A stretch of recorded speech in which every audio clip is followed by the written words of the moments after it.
नमस्कार दोस्तों, स्वागत है आज की इस वीडियो में जिसमें हम बात करने वाले हैं ग्रिड फ्रीक्वेंसी के बारे में। और तो पिछले वीडियो में हमने पावर ग्रिड की बात करी थी। हम पावर ग्रिड के बारे में हमने जो ग्रिड की फ्रीक्वेंसी है वो कैसे मेंटेन करते हैं, आरजीएमओ क्या होता है, एफजीएमओ क्या होता है, ये हमने पिछले वीडियो में बात करी थी। जो इंडिया के अंदर पावर ग्रिड है उसकी भी हमने बात करी थी कि कैसे हमारा जो जनरेटर है, एक पावर प्लांट का जो जनरेटर है उससे लेकर हमारा जो लोड है, चाहे वो हमारे घर का लोड हो या इंडस्ट्रियल लोड हो, वहाँ तक जो पावर की सप्लाई है वो ग्रिड में कैसे होती है, उसका ट्रांसमिशन कैसे होता है, उसकी हमने पिछले वीडियो में बात करी थी। तो पिछले वीडियो में हमने देखा था कि बार बार एक ग्रिड फ्रीक्वेंसी है वो टर्म हम यूज कर रहे थे, और इंडिया के अंदर जो ग्रिड फ्रीक्वेंसी है वो 50 हर्ट्ज होती है। तो ये ग्रिड फ्रीक्वेंसी क्या होती है, आज ये जो वीडियो है वो इस पर हमारा ग्रिड फ्रीक्वेंसी पे रहेगा।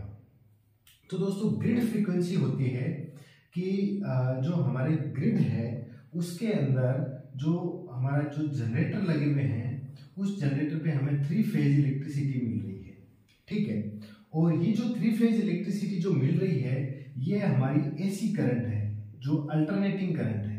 अल्टरनेटिंग करंट का मतलब होता है कि जब हमारी जब हम करंट और वोल्टेज का यहाँ पर जो ग्राफ बनाएंगे टाइम के साथ में, तो वो कुछ ऐसा बनेगा, ठीक है। वो ग्राफ कुछ ऐसा बनेगा। तो ये यहाँ पर जो बात करें कि ये वोल्टेज और जो करंट है वो यहाँ पर इस एक्सिस पे रहेगा, और इस एक्सिस पे हमारा टाइम या जो जनरेटर के रेस्पेक्ट में बात करें तो जो हमारा शाफ्ट का जो रोटेशन है वो इस एक्सिस पे रहेगा, ठीक है। तो अल्टरनेटिंग करंट का मतलब होता है कि यहाँ पर ये अगर वोल्टेज का ग्राफ है और ये अगर करंट का ग्राफ है, तो इसका मतलब ये है कि ये करंट अपनी डायरेक्शन चेंज कर रहा है। डायरेक्शन चेंज करने का मतलब है कि अगर यहाँ पर मेरा कोई एक बस है, इस बस में जो अगर करंट की बात करें, करंट का मतलब होता है इलेक्ट्रॉन का फ्लो, या कह सकते हैं कि जो इलेक्ट्रॉन का मूवमेंट है वो हमारे को करंट देता है, ठीक है। तो यहाँ पर वोल्टेज डिफरेंस की वजह से यहाँ पर कोई V1 वोल्टेज है, यहाँ पर कोई V2 वोल्टेज है। अगर V1 वोल्टेज V2 वोल्टेज से ज्यादा होगा, अगर V1 ज्यादा होगा V2 से, तो क्या होगा कि यहाँ पर जो करंट है वो इधर फ्लो करेगा, जो इलेक्ट्रॉन है वो यहाँ पर फ्लो करेंगे, ठीक है। और जो इलेक्ट्रॉन फ्लो करेंगे तो अल्टरनेटिंग करंट का मतलब होता है कि एक बार इसकी डायरेक्शन इधर होगी और अगली बार इसकी डायरेक्शन इधर हो जाएगी। या हम कह सकते हैं कि कोई भी हमारा जो एक फेज है, हमारे जो जनरेटर है उसमें यहाँ पर 3 फेज हैं, जिनको हम जनरली R, Y और B से यहाँ पर इनको नाम दे देते हैं, रेड, वाइट, येलो और ब्लू।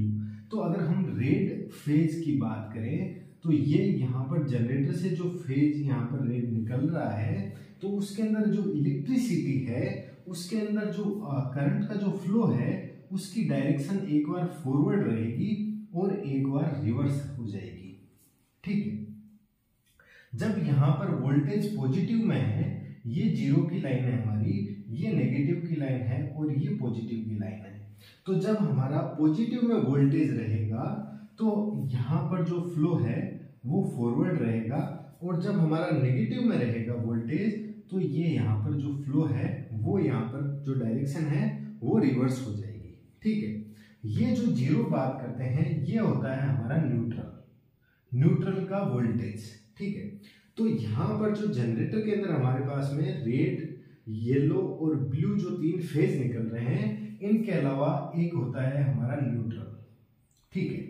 यहाँ पर जनरेटर के अंदर क्या होता है कि जो वाइंडिंग्स होती है वो यहाँ पर न्यूट्रल पे आके मिलती है। जनरेटर के अंदर जनरली हमारा स्टार कनेक्टेड रहता है जनरेटर, तो इसमें जो वाइंडिंग्स होती है वो यहाँ पर न्यूट्रल पे आके मिलती है। और यहाँ पर जब भी कोई सर्किट है वो कंप्लीट हमें अगर करना है, जो यहाँ पर अगर हमने कोई लोड लगा रखा है और उस लोड का जब तक यहाँ पर सर्किट वापस जो जनरेटर तक सर्किट नहीं बनेगा तब तक यहाँ पर करंट फ्लो नहीं होगा। वोल्टेज यहाँ तक आ जाएगा लेकिन इसका अगर करंट फ्लो करना है तो यहाँ पर हमारे को यहाँ पर इसको यहाँ हमें या तो न्यूट्रल से कनेक्ट करना पड़ेगा या किसी दूसरे फेज से। अगर यहाँ पे लोड 3 फेज है तो 3 फेज के केस में हम यहाँ पर अगर ये तीनों फेज अगर इससे कनेक्ट कर देते हैं तो क्या होगा कि इस लोड से अगर यहाँ पर मैं बात करूं कि ये लोड से यहाँ पर हमने तीनों फेज कनेक्ट कर दिए तो यहाँ पर जो करंट आएगा एक टाइम पे जो डायरेक्शन होगी जो करंट की, तो अगर R से आ रहा है तो यहाँ पर जो Y और B है वो रिटर्न पाथ का काम करेंगे, ठीक है। और अगर यहाँ पर ये जो डायरेक्शन है यह कुछ इस हिसाब से चेंज होती रहती है कि अगर B से आएगा तो रिटर्न का काम वो करेंगे। लेकिन अगर यहाँ पर सिंगल फेज लोड की बात करें, अगर लोड सिंगल फेज है तो इसको रिटर्न के लिए हमें यहाँ पे न्यूट्रल देना पड़ेगा, जो कि यहाँ पर जनरेटर के यहाँ पे आ रहा है। तो जब तक हमारा कोई सर्किट कंप्लीट नहीं होगा तब तक यहाँ पे करंट फ्लो नहीं होगा।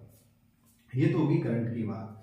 अब ये जो फ्रीक्वेंसी है ये क्या है कि जब इस फेज की बात करें, यह यहाँ पर इस लोड पे आ रहा है तो यहाँ पर जो करंट आ रहा था, अल्टरनेटिंग करंट आ रहा था, ये 1 सेकेंड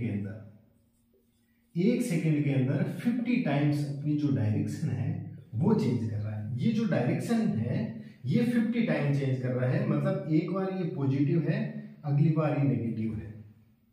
तो यहाँ पर जो टाइम या शाफ्ट रोटेशन की बात करें तो यहाँ से लेके 0 डिग्री से लेके यहाँ पे 360 डिग्री रोटेशन हो गया। अगर एक शाफ्ट का एक रोटेशन हुआ है तो यहाँ पर इसने 2 बार जो एक बार इसने डायरेक्शन है जो एक बार चेंज कर ली, मतलब यहाँ पर जनरेटर के अंदर हमारा जो मैग्नेट लगा हुआ है S और N, यहाँ पे 2 पोल का जो हमारे बड़े जो थर्मल पावर प्लांट के अंदर जो यूज करते हैं वो बाईपोल मैग्नेट यूज करते हैं हम, और ये टेम्परेरी मैग्नेट होते हैं। जो हमारा एक्साइटेशन सिस्टम से एक मैग्नेट क्रिएट किया जाता है वो हम हमारे बड़े थर्मल पावर प्लांट में यूज करते हैं। ये बाईपोल जनरेटर है।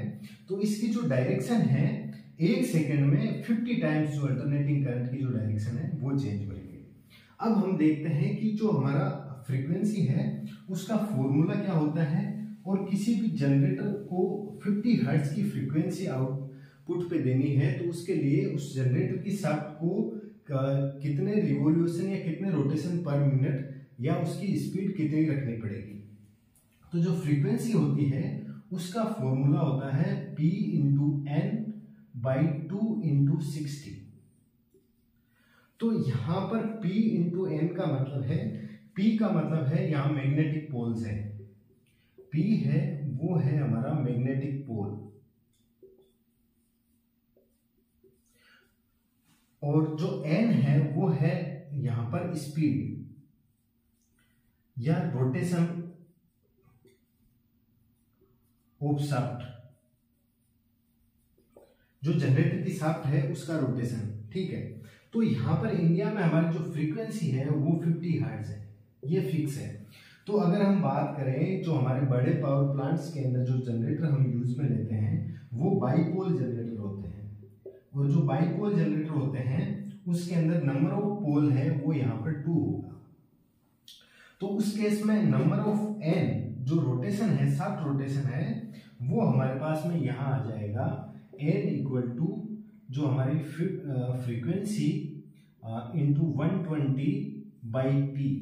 तो फ्रीक्वेंसी हमारी यहाँ 50 है, इसको 120 से इंटू कर देंगे, और बाई P हमारा जो पोल है वो हमारा यहाँ S और N साउथ और नॉर्थ पोल है, ऐसा कुछ मैग्नेट है वो हम यूज करते हैं। यहाँ 2 पोल है, एक साउथ और एक नॉर्थ, तो यहाँ पे भाग देंगे 2 का, तो हमारा 3000 RPM है वो हमारा शाफ्ट की स्पीड आ जाएगी।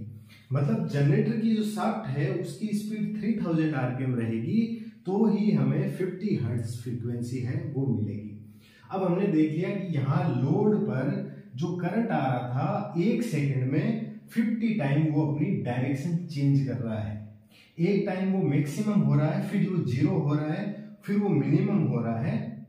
तो ऐसे करके ये एक जो सेकंड है उसमें 50 टाइम्स डायरेक्शन चेंज करता है, और इसी को हम बोलते हैं फ्रीक्वेंसी।